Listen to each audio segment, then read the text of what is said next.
Assalamualaikum warahmatullahi wabarakatuh. Yang terhormat kepada Bapak Teguh Mukidin, MH, selaku mata kuliah Logika, dan teman-teman D2 AKR yang saya banggakan. Pertama-tama, marilah kita panjatkan puji syukur atas kehadirat Allah SWT yang telah melimpahkan nikmat dan karunia-Nya sehingga kita semua dapat mengikuti pembelajaran secara online pada kesempatan kali ini. Kedua kalinya, sholawat serta salam tak lupa kami haturkan kepada junjungan Nabi Muhammad SAW yang telah kita nantikan syafaatnya di hari Yaumul Qiyamah nanti. Dalam pembelajaran video kali ini, kami kelompok 7 akan menyampaikan hasil diskusi kami yang berjudul generalisasi. Sebelumnya, izinkan kami memperkenalkan anggota kelompok 7. Yang pertama, saya Anjali Intan Pratiwi sebagai moderator. Yang kedua ada Nita Tahmila, NIM 139 sebagai pemateri 1. Yang ketiga ada Chandra Pamungkas, NIM 132 sebagai pemateri kedua. Kepada pemateri 1, Nita Tahmila, waktu dan tempat saya persilahkan. Assalamualaikum warahmatullahi wabarakatuh. Saya Nita Tahmila, NIM 139. Saya di sini sebagai pemateri pertama, yaitu langsung saja saya akan membacakan mengenai A, pengertian generalisasi. Suatu proses penalaran yang bertolak dari sejumlah fenomena individual menuju kesimpulan umum yang mengikat seluruh fenomena sejenis dengan fenomena individual yang diselidiki. Sama halnya, dalam buku Dasar-Dasar Logika yang menyatakan bahwa generalisasi adalah suatu penalaran yang menyimpulkan suatu kesimpulan bersifat umum dan premis-premis yang berupa proposisi-proposisi empiris. Jadi, dapat ditarik kesimpulan bahwa generalisasi adalah suatu pernyataan umum yang menyimpulkan sejumlah premis-premis yang sama kondisinya.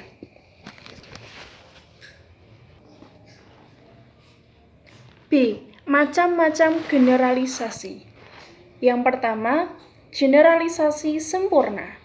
Generalisasi di mana seluruh fenomena yang menjadi dasar penyimpulan diselidiki. Misal, sebuah kita memperhatikan jumlah hari pada setiap bulan tahun Masehi mempunyai hari tidak lebih dari 31. Generalisasi macam ini memberikan kesimpulan amat kuat dan tidak diserang, tetapi tentu saja tidak praktis dan tidak ekonomis. Yang kedua, generalisasi tidak sempurna. C. Pengujian atas generalisasi. Yang pertama, apakah sampel yang digunakan secara kuantitatif cukup mewakili?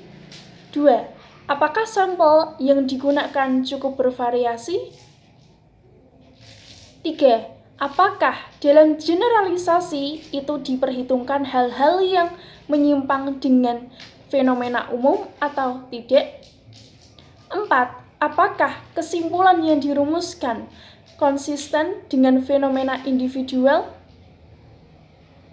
Supaya dapat diterima oleh akal sehat dalam generalisasi ada 3. Yang pertama itu adalah tidak boleh dibatasi dengan numerik. Yang kedua, tidak boleh dibatasi secara spasio atau temporal atau ruang dan waktu. Yang ketiga, dapat dijadikan dasar penggadaian. Sekian dari saya, terima kasih. Selebihnya saya kembalikan kepada moderator. Assalamualaikum warahmatullahi wabarakatuh.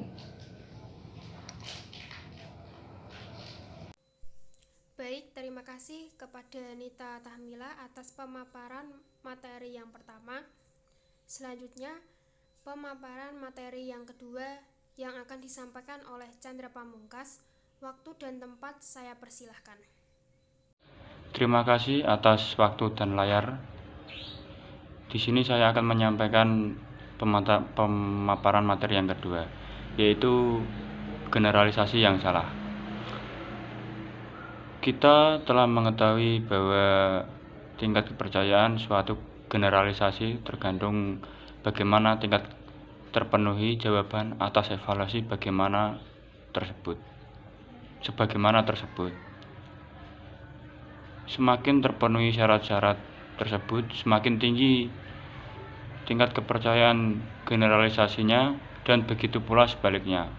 Misal, ketika kita sulit berdialog dengan satu atau dua anak remaja, kita langsung menyimpulkan bahwa semua anak remaja itu sulit untuk diajak dialog.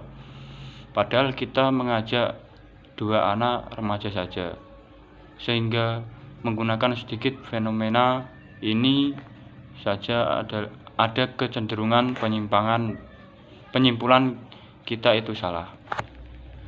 Generalisasi empirik dan generalisasi penjelasan. 1. Generalisasi empirik. Generalisasi empirik yang tidak disertai dengan penjelasan mengapanya atau generalisasi berdasarkan fenomenanya semata-mata disebut generalisasi empirik. 2. Generalisasi dengan penjelasan. Apabila kemudian kita dapat menjelaskan mengapa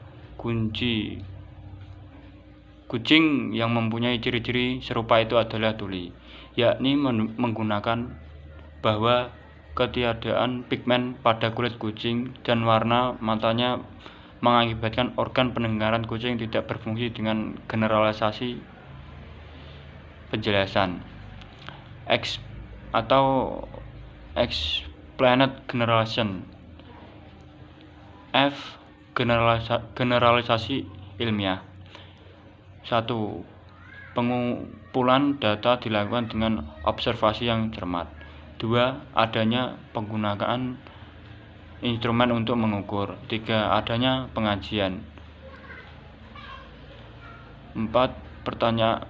Pernyataan generalisasi sederhana menyeluruh dinyatakan dengan istilah yang padat dan tematik. 5. Observasi atas fakta-fakta eksperimental. 6. Dipublikasikan untuk memungkinkan adanya pengujian kembali, kritik, dan pengetesan atas generalisasi yang dibuat. Terima kasih. Waktu dan layar saya kembalikan ke moderator. Assalamualaikum warahmatullahi wabarakatuh. Baik, terima kasih kepada Chandra Pamungkas atas pemaparan materi yang kedua. Kesimpulan dari materi tersebut ialah generalisasi adalah suatu proses penalaran yang bertolak dari sejumlah fenomena individual, atau lebih mudahnya bisa diartikan sebagai suatu pernyataan umum yang menyimpulkan sejumlah premis-premis yang sama dengan kondisinya. Selanjutnya, apabila dari teman-teman yang ingin ditanyakan bisa disampaikan melalui WA Group. Sekian yang dapat kami sampaikan. Jika ada salah kata maupun pengucapan, kami mohon maaf yang sebesar-besarnya. Wabillahi taufiq wal hidayah. Wassalamualaikum warahmatullahi wabarakatuh.